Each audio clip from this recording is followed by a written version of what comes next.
Hello दोस्तों, सभी को राम राम, सभी को नमस्ते। जैसा कि आपको पता है कि हमारे कंप्यूटर के बेसिक एग्ज़ाम की क्विज चली हुई है। आज हमारा भाग 9 रहने वाला है यहाँ पर, जिसके अंदर हम कुल 50 क्वेश्चंस लेते हैं। आज हम करने वाले हैं 426 से 475 तक के क्वेश्चन। तो चलिए स्टार्ट करते हैं पहले क्वेश्चन से। ये क्वेश्चन है पहले कंप्यूटर परिचय से रिलेटेड। कंप्यूटर जनरेशन में ट्रांजिस्टर का उपयोग किस जनरेशन में हुआ? तो जब ट्रांजिस्टर का उपयोग किया गया वह किस जनरेशन में उपयोग हुआ? तो यह थी सेकंड जनरेशन। यहाँ पर फर्स्ट जनरेशन के अंदर वैक्यूम ट्यूब का यूज़ हुआ, सेकंड जनरेशन के अंदर ट्रांजिस्टर का यूज़ हुआ, थर्ड जनरेशन में आईसी चिप का यूज़ हुआ, फोर्थ में VLSI आ गया था, यानी कि माइक्रो प्रोसेसर का यूज़ हुआ, और फिफ्थ के अंदर क्या हुआ? AI आ गया हमारा, आर्टिफिशियल इंटेलिजेंस। चलिए नेक्स्ट क्वेश्चन लेते हैं। एनालॉग कंप्यूटर किस प्रकार के डेटा पर काम करता है?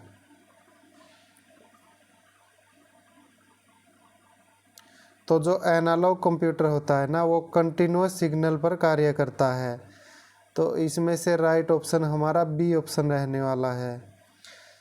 जो एनालॉग कंप्यूटर होता है वो कंटिन्यूअस सिग्नल पर कार्य करता है, लेकिन जो डिजिटल कंप्यूटर होते हैं वो डिस्क्रीट सिग्नल पर कार्य करते हैं।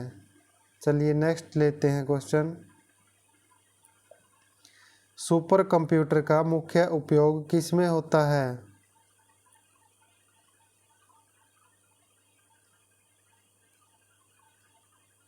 तो जो सुपर कंप्यूटर का उपयोग होता है वो किस में होता है?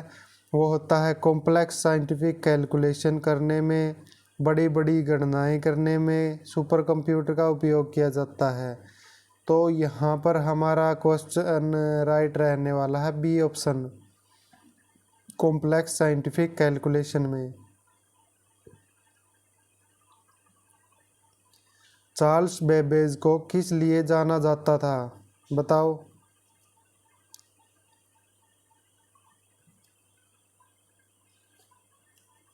तो जो चार्ल्स बेबेज थे उन्होंने दो प्रकार के इंजन की स्टार्ट करी थी। जो मशीन थी, दो प्रकार की मशीनें बनाई थी। वो क्या थे? एक था डिस्क्रीट इंजन और एक था एनालिटिकल इंजन। ठीक है, तो इनमें से एनालिटिकल इंजन यहाँ पर लिखा हुआ है, तो हमारा राइट ऑप्शन रहेगा चार्ल्स बेबेज किसके लिए जाना जाता था? एनालिटिकल इंजन के लिए, जिससे इन्हें क्या बोला जाने लगा? चार्ल्स बेबेज को फादर ऑफ कंप्यूटर भी बोला जाने लग गया, एनालिटिकल इंजन की वजह से। नेक्स्ट क्वेश्चन लेते हैं। हाइब्रिड कंप्यूटर किसका मिश्रण होता है? तो जो दो कंप्यूटर से मिलकर बनता है वो हाइब्रिड कंप्यूटर बन जाता है। तो वो मिश्रण किसका होता है? किन किन कंप्यूटर को मिलाकर हाइब्रिड कंप्यूटर बनाया गया हमारा? तो जो हमारा एक तो एनालॉग कंप्यूटर था और एक डिजिटल कंप्यूटर था, इन दोनों को आपस में मिलाकर क्या किया गया? हाइब्रिड कंप्यूटर तैयार किया गया। तो हमारा राइट ऑप्शन यहाँ पर ए रहने वाला है। हाइब्रिड कंप्यूटर किसका मिश्रण है? एनालॉग कंप्यूटर और डिजिटल कंप्यूटर का। नेक्स्ट क्वेश्चन लेते हैं। हीट सिंक का मुख्य काम क्या है? हीट सिंक क्या कार्य करता है कंप्यूटर के अंदर? तो जो हमारा प्रोसेसर होता है उसको ठंडा रखने में इसकी मदद ली जाती है। हीट सिंक होता है जिसके ऊपर पंखे चलाए जाते हैं, फैंस लगे होते हैं, और यह हमारे प्रोसेसर को ठंडा करने में मदद करता है। नेक्स्ट क्वेश्चन लेते हैं। साटा केबल किस डिवाइस को जोड़ने में उपयोग में लाई जाती है?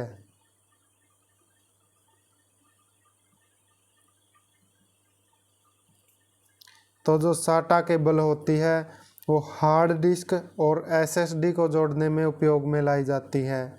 ठीक है, तो हमारे जो मदरबोर्ड होता है वहाँ पर हार्ड डिस्क या फिर एसएसडी को जोड़ना हो तो साटा केबल का यूज़ किया जाता था।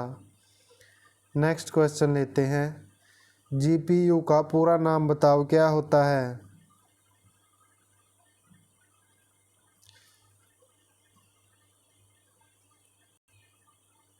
तो जो जीपीयू होता है इसकी फुल फॉर्म होती है ग्राफिक्स प्रोसेसिंग यूनिट। तो हमारा राइट आंसर रहेगा यहाँ पर option A, graphics processing unit. चलिए नेक्स्ट क्वेश्चन लेते हैं, ऑप्टिकल माउस जो है वो किस टेक्नोलॉजी पर कार्य करता है। तो जो ऑप्टिकल के माध्यम से कार्य करेगा वो लाइट सेंसर पर ही कार्य करेगा। तो हमारा राइट ऑप्शन रहेगा यहाँ पर सी ऑप्शन, ऑप्टिकल माउस किस टेक्नोलॉजी पर कार्य करता है, लाइट सेंसर पर कार्य करता है। नेक्स्ट क्वेश्चन लेते हैं, यूपीएस का कंप्यूटर में क्या काम है। जो यूपीएस होता है हमारा, इसकी फुल फॉर्म भी बताओ क्या होती है।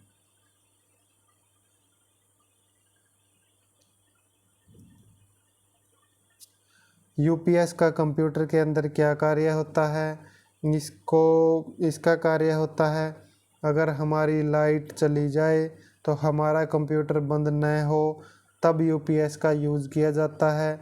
तो इसकी फुल फॉर्म रहने वाली है हमारी अनटरप्टेबल पावर सप्लाई।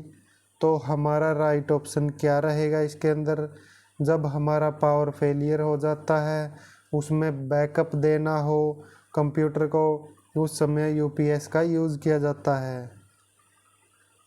तो नेक्स्ट क्वेश्चन लेते हैं, अब मेमोरी एंड स्टोरेज से क्वेश्चन आ चुके हैं। कैश मेमोरी किस प्रकार की मेमोरी होती है।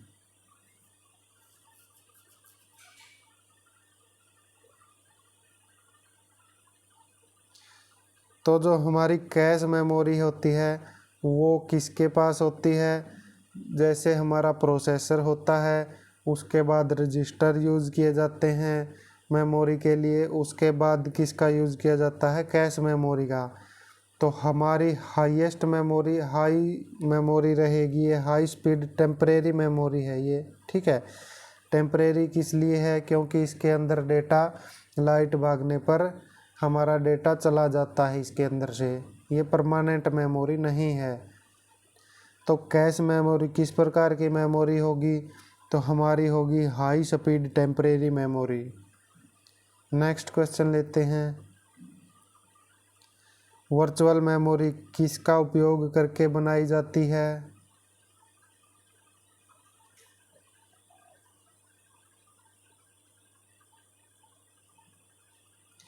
तो जब हमारी वर्चुअल मेमोरी बनाई जाती है ना, जिस समय पर हमारी जो रैम होती है वो भर जाती है, वो कार्य करना छोड़ देती है, उस समय पर वर्चुअल मेमोरी के रूप में हम हार्ड डिस्क का यूज़ कर लेते हैं।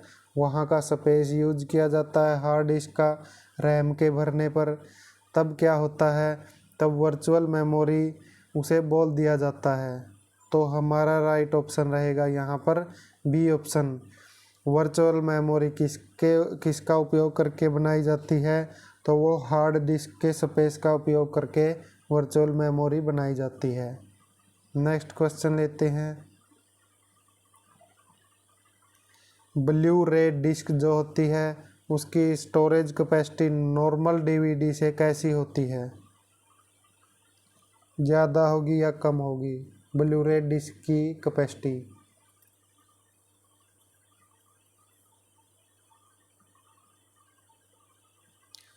तो जो ब्लू रे डिस्क होती है हमारी, वो होती है स्टोरेज कैपेसिटी उसकी नॉर्मल डीवीडी से बहुत ज़्यादा। तो इसका राइट ऑप्शन रहेगा हमारा यहाँ पर बहुत अधिक होती है, तो ए ऑप्शन राइट रहेगा। रेड किस काम के लिए उपयोग में लाया जाता है।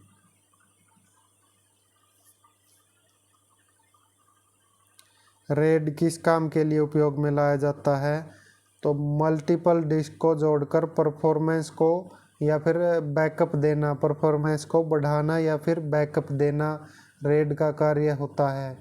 तो ऑप्शन ए हमारा यहाँ पर राइट रहने वाला है। रेड किस काम आता है, मल्टीपल डिस्क को जोड़ना, उसकी परफॉर्मेंस को बढ़ाना और बैकअप तैयार करना।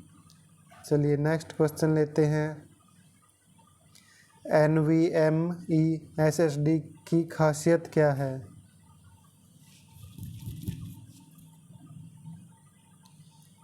NVMe SSD की खासियत क्या है बताओ।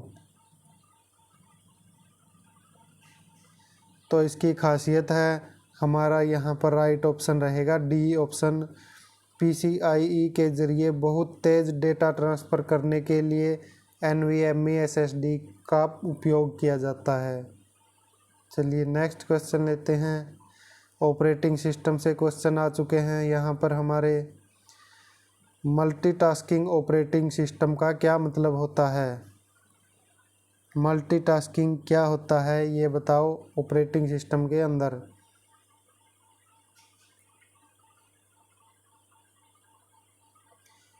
तो एक साथ कई सारे कार्य हम जब करते हैं तो मल्टीटास्किंग उसे बोला जाता है। यह ऑपरेटिंग सिस्टम के अंदर भी ऐसे ही कार्य होगा। तो मल्टीटास्किंग ऑपरेटिंग सिस्टम क्या करेगा? एक साथ में कई कार्य चला सकता है।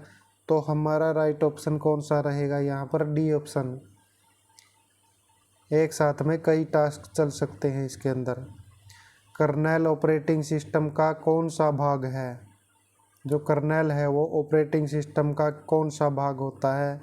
यह होता है हमारा कर्नेल को core part of operating system भी बोल देते हैं, जो हार्डवेयर को कंट्रोल करता है।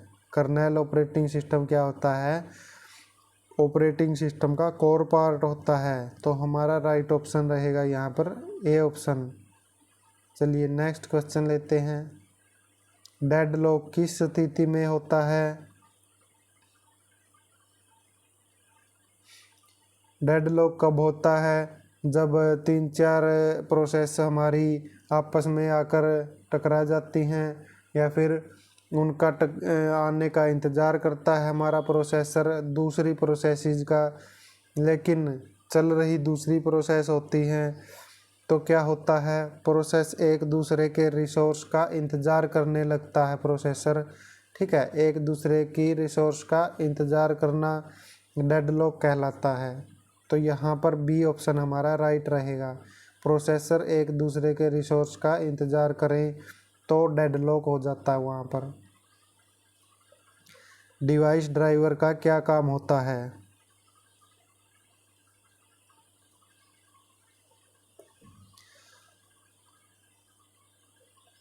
तो जो डिवाइस ड्राइवर होते हैं हमारे, जो ऑपरेटिंग सिस्टम और हार्डवेयर के बीच में कम्युनिकेशन करवाना डिवाइस ड्राइवर का कार्य होता है। तो इसका आंसर रहने वाला हमारा ऑप्शन सी। डिवाइस ड्राइवर का क्या काम है? ऑपरेटिंग सिस्टम और हार्डवेयर के बीच में कम्युनिकेशन करना। नेक्स्ट क्वेश्चन लेते हैं। ड्यूअल बूट सिस्टम का क्या मतलब है?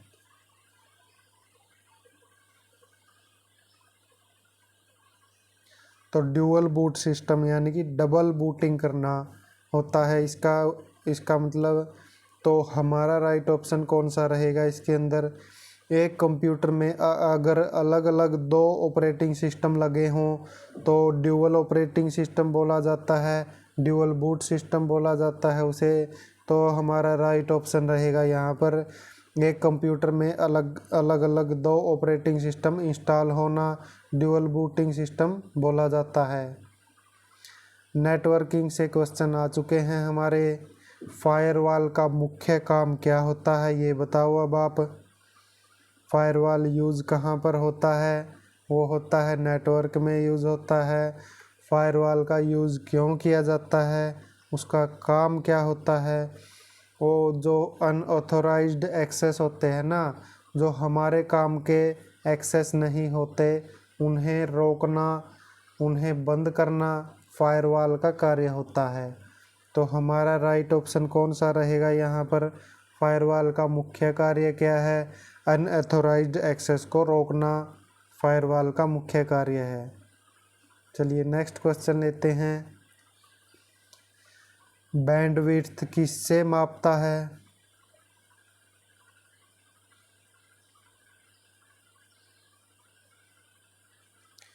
तो जब बैंडविड्थ होता है हमारा, वो डेटा के ट्रांसफ़र करने की गति को मापता है कि कितना डेटा हमारा ट्रांसफ़र हो चुका है। ठीक है, तो हमारा राइट ऑप्शन बताओ कौन सा रहेगा यहाँ पर? बी ऑप्शन हमारा राइट रहने वाला है। बैंडविड्थ किसे मापता है? डेटा ट्रांसफ़र की अधिकतम कैपेसिटी जो होती है उसे मापता है कि हमारा एक बार में डेटा कितना ट्रांसफ़र किया जा सकता है। ठीक है, चलिए नेक्स्ट क्वेश्चन लेते हैं। राउटर का मुख्य काम क्या है?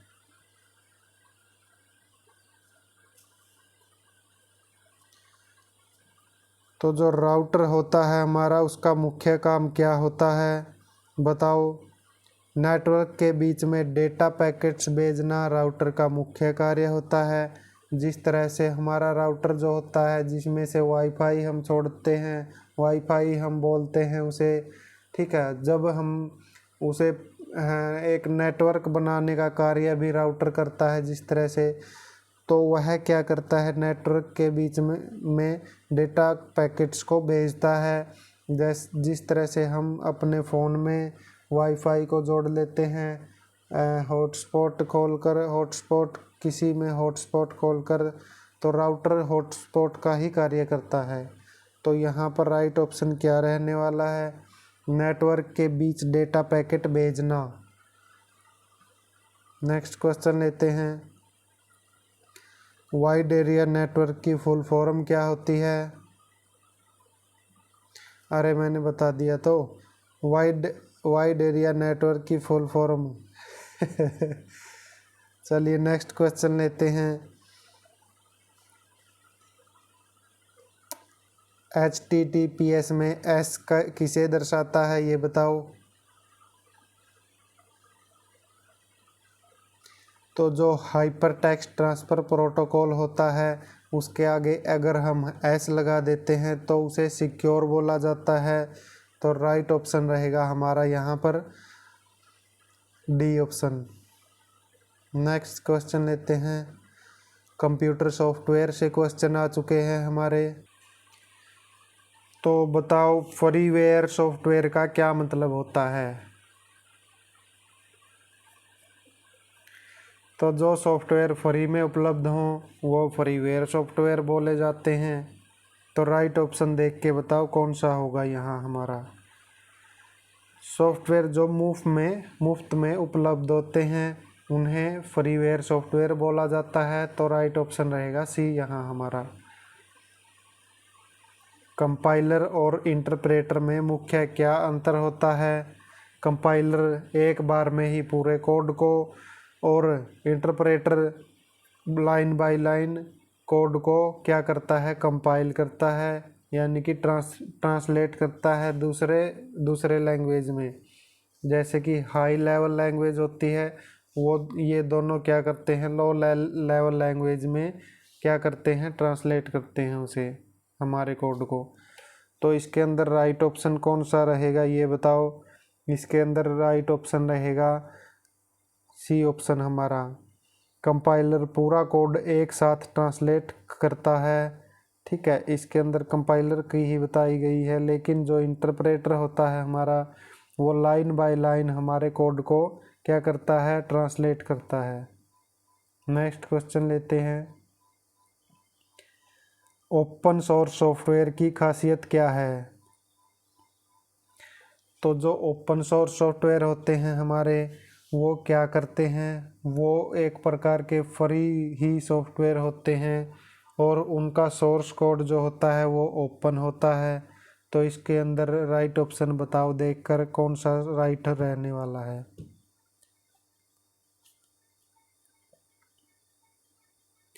तो जो हमारा बी ऑप्शन यहाँ पर राइट रहेगा। ओपन सोर्स सॉफ्टवेयर की खासियत क्या है?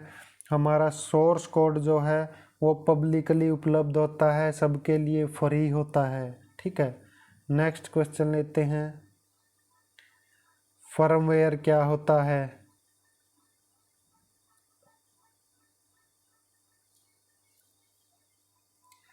तो जो फर्मवेयर होता है ना हमारा, उसे हार्डवेयर के अंदर एक सॉफ्टवेयर को इंस्टॉल कर दिया जाता है और उसे कोई मिटा भी नहीं सकता। वह रोम की तरह कार्य करता है एक फर्मवेयर।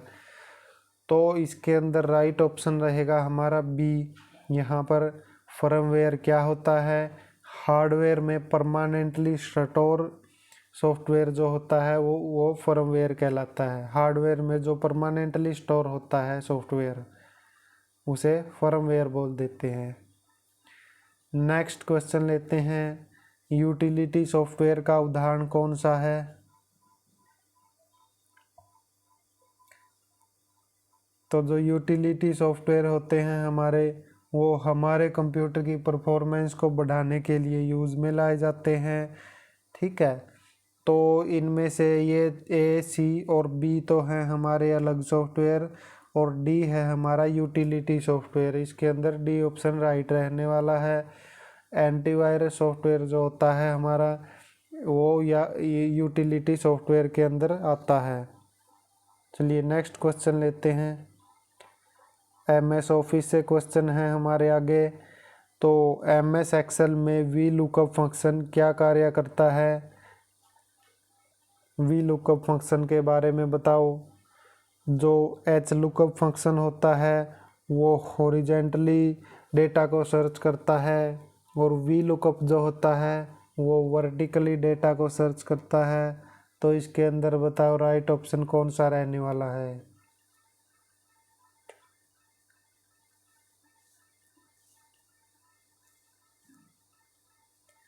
तो जो इसके ऑप्शन अंदर राइट ऑप्शन कौन सा रहेगा? किसी वैल्यू को टेबल में वर्टिकली खोजना हो, सर्च करना हो। ठीक है, तो राइट ऑप्शन रहेगा हमारा डी ऑप्शन। यहाँ पर वी लुकअप फंक्शन क्या कार्य करेगा? किसी वैल्यू को टेबल के अंदर वर्टिकली खोजना। एमएस वर्ड में हेडर और फुटर किस काम आते हैं?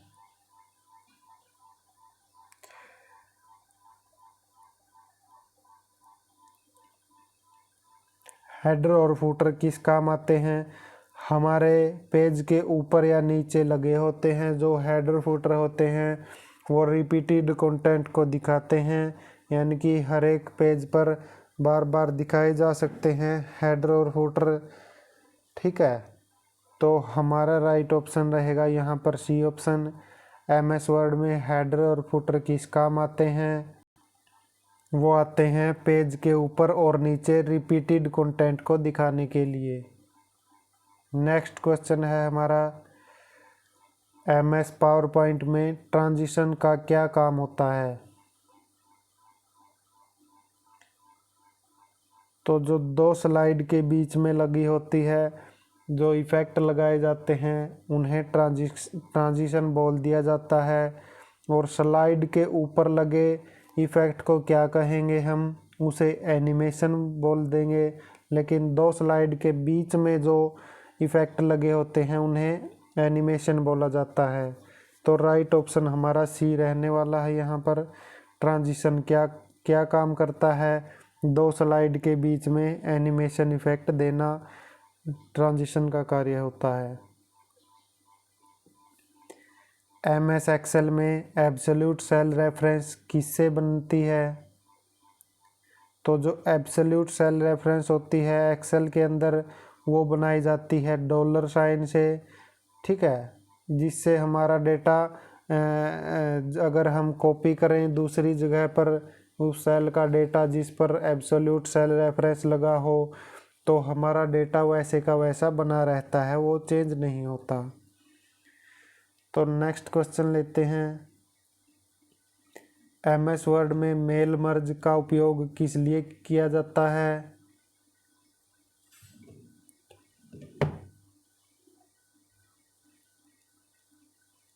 तो जो मेल मर्ज होता है वो बहुत ज़्यादा व्यक्तियों तक डेटा पहुंचाने का कार्य कर सकता है। और इसके अंदर हमारा राइट ऑप्शन बताओ कौन सा रहने वाला है? मेल मर्ज ऑप्शन एक साथ कई पर्सनलाइज्ड लेटर बनाने के लिए उपयोग में लाया जाता है। तो हमारा बी ऑप्शन यहाँ पर राइट रहेगा। नेक्स्ट क्वेश्चन लेते हैं। बाइनरी नंबर सिस्टम में कितने डिजिट होते हैं? तो सभी को पता है बाइनरी नंबर सिस्टम के अंदर 2 डिजिट होते हैं। हेक्साडेसिमल नंबर सिस्टम के अंदर कितने डिजिट होते हैं? तो 16 डिजिट होते हैं। ऑक्टल नंबर सिस्टम के अंदर कितने डिजिट होते हैं?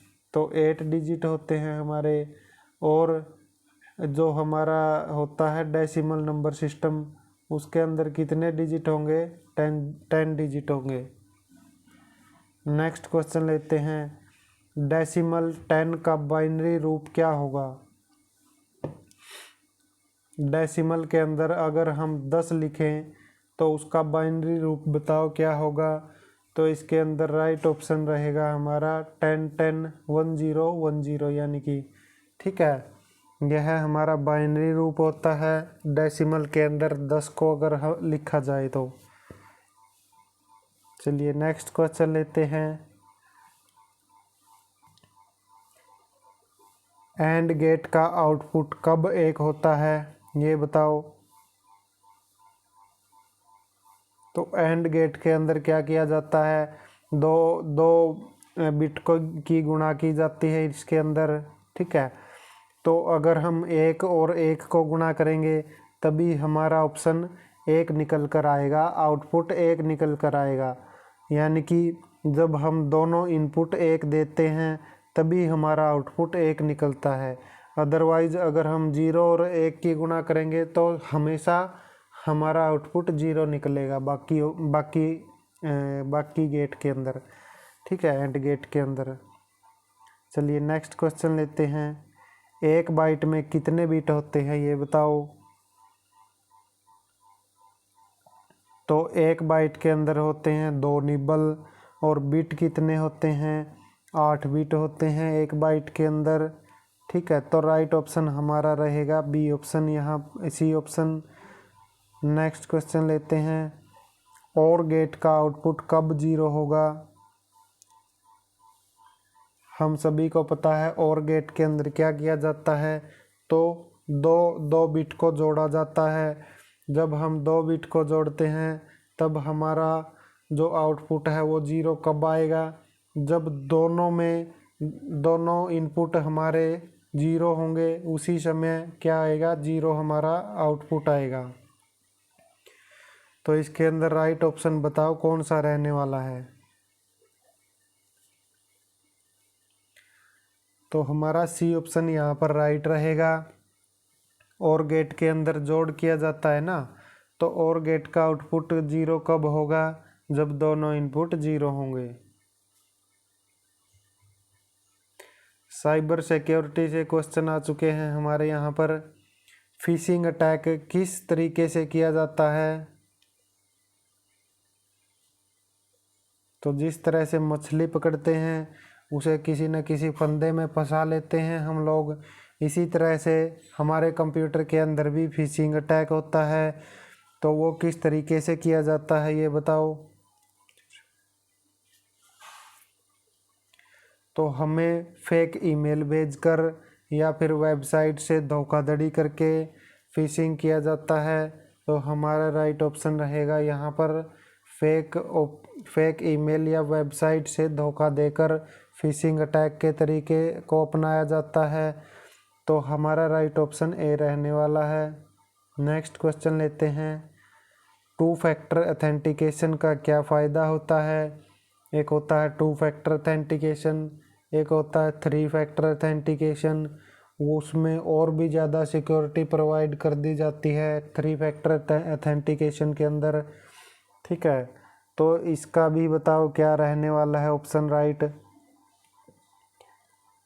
तो जो राइट ऑप्शन रहेगा यहाँ पर, लॉगिन को अधिक सिक्योर बनाना 2 फैक्टर अथेंटिकेशन का कार्य होता है।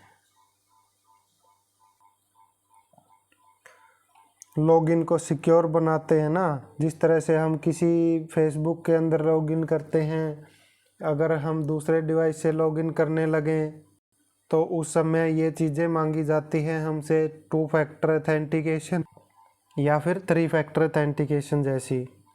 नेक्स्ट क्वेश्चन लेते हैं। रैनसमवेयर क्या कार्य करता है ये बताओ।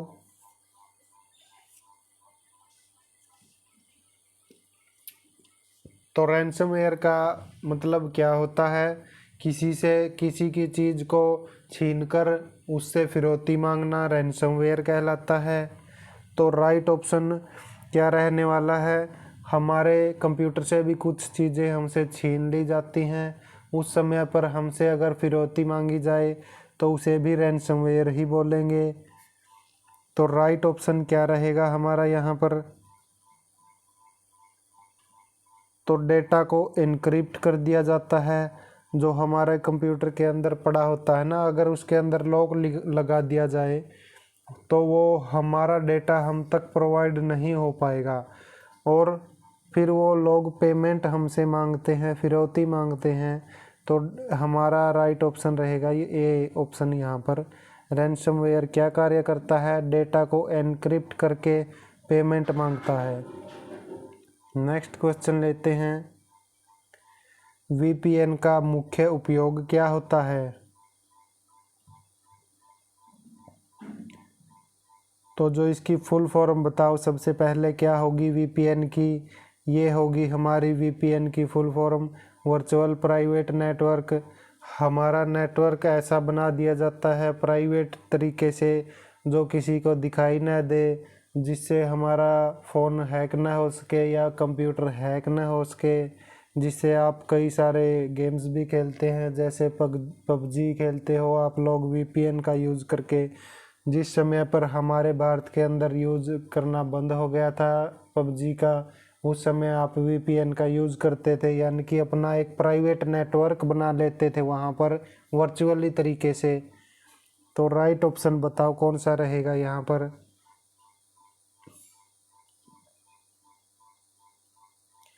तो इसके अंदर सिक्योर और प्राइवेट इंटरनेट कनेक्शन देना वीपीएन का कार्य होता है।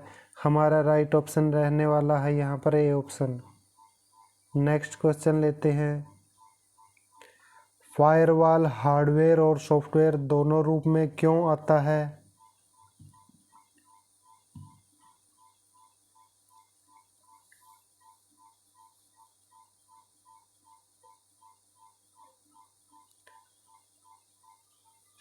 तो फायरवॉल एक हार्डवेयर तरीके से भी आता है, एक सॉफ्टवेयर तरीके से भी आता है। इसने ये पूछा है कि फायरवॉल दोनों रूप में क्यों आता है।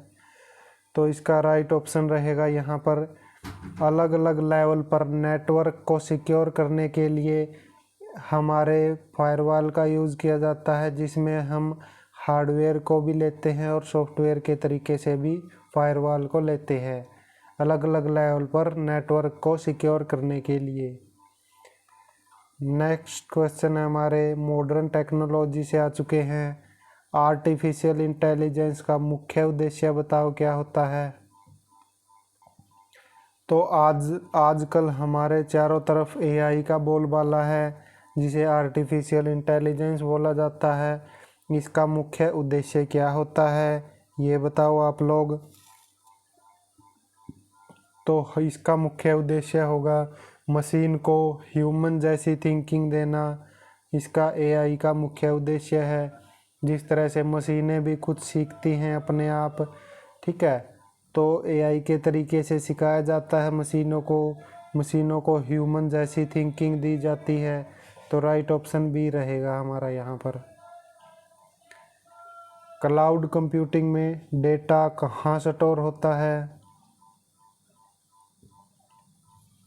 तो जो क्लाउड कंप्यूटिंग होती है हमारी, वो कहाँ पर स्टोर होती है, वो रिमोट सर्वर पर स्टोर की जाती है, जहाँ से हम इंटरनेट के ज़रिए उसे डाउनलोड कर सकते हैं हमारी क्लाउड कंप्यूटिंग के द्वारा। तो राइट ऑप्शन रहेगा हमारा यहाँ पर बी ऑप्शन। क्लाउड कंप्यूटिंग में डेटा कहाँ स्टोर होता है, रिमोट सर्वर पर कहीं ना कहीं स्टोर कर दिया जाता है, ठीक है, इंटरनेट के ज़रिए। नेक्स्ट क्वेश्चन लेते हैं, आईओटी जिसे इंटरनेट ऑफ थिंग्स बोला जाता है, उसका क्या मतलब है। जिस तरह से हमारे कई सारे डिवाइस इंटरनेट से जुड़े होते हैं, जैसे हमारा मोबाइल इंटरनेट से जुड़ा है, जैसे हमारा कंप्यूटर इंटरनेट से जुड़ा है, जैसे हमारी वॉच यानी कि घड़ी इंटरनेट से जुड़ी होती हैं, जैसे और भी चीज़ें इंटरनेट से जुड़ी होती हैं, जैसे एलेक्सा हमारा आता है, सीरी बोला जाता है जिसे, वो इंटरनेट से जुड़े होते हैं। तो कई सारे डिवाइस को इंटरनेट से जोड़ देना आईओटी होता है। ठीक है, इसका मतलब यही होता है, कई सारे डिवाइस को इंटरनेट से जोड़ देना। तो राइट ऑप्शन हमारा यहाँ पर ए रहने वाला है। डिवाइसेस का इंटरनेट से जुड़कर डेटा को शेयर करना आपस में आईओटी यानी कि इंटरनेट ऑफ थिंग्स कहलाता है। चलिए नेक्स्ट क्वेश्चन लेते हैं। हमारा यहाँ पर जर्नल कंप्यूटर जीके आ चुकी है। .exe फाइल एक्सटेंशन जो होता है हमारा, वो फाइल टाइप बताओ किसको दर्शाता है। वो .exe हमें दिखाई दे रहा है, यह एक एग्जीक्यूटेबल फाइल को दर्शाता है, यानी कि जो चलने योग्य फाइल होती है हमारी, जो प्रोसेसर के पास जाने योग्य होती है, जो एग्जीक्यूट होने के लिए तैयार बैठी है, उसे .exe फाइल एक्सटेंशन के रूप में तैयार कर दिया जाता है। तो राइट ऑप्शन रहेगा हमारा यहाँ पर A option. Executable program file जो है, जो वो .exe फाइल एक्सटेंशन होता है। नेक्स्ट क्वेश्चन लेते हैं। स्क्रीनशॉट लेने की कॉमन शॉर्टकट की कौन सी है। कॉमनली स्क्रीनशॉट कहाँ लिया जाता है।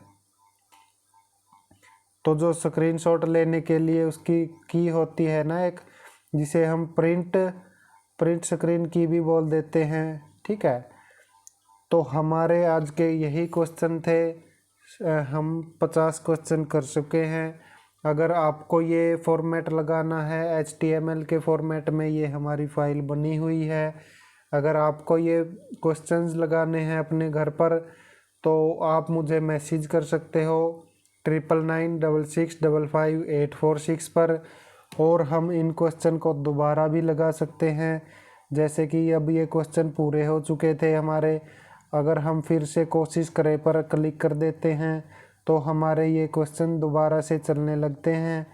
जैसे कि मैं आपको दिखा देता हूँ, कंप्यूटर जनरेशन में ट्रांजिस्टर का उपयोग किस जनरेशन में हुआ, तो वो सेकंड जनरेशन के अंदर हुआ था। एनालॉग कंप्यूटर किस डेटा का पर कार्य करता है, तो वो करता है हमारा कंटिन्यूअस डेटा पर।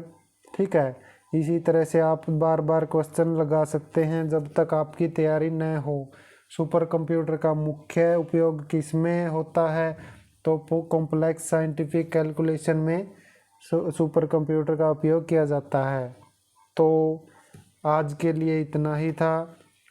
मैं एक बार और आपको बता देता हूँ, अगर आपको ये क्वेश्चन लगाने हैं तो आप मुझे व्हाट्सएप मैसेज कर सकते हैं 9996655846 पर। आपका यहाँ तक आने के लिए धन्यवाद। सभी को राम राम, नमस्ते, जय हिंद, जय भारत।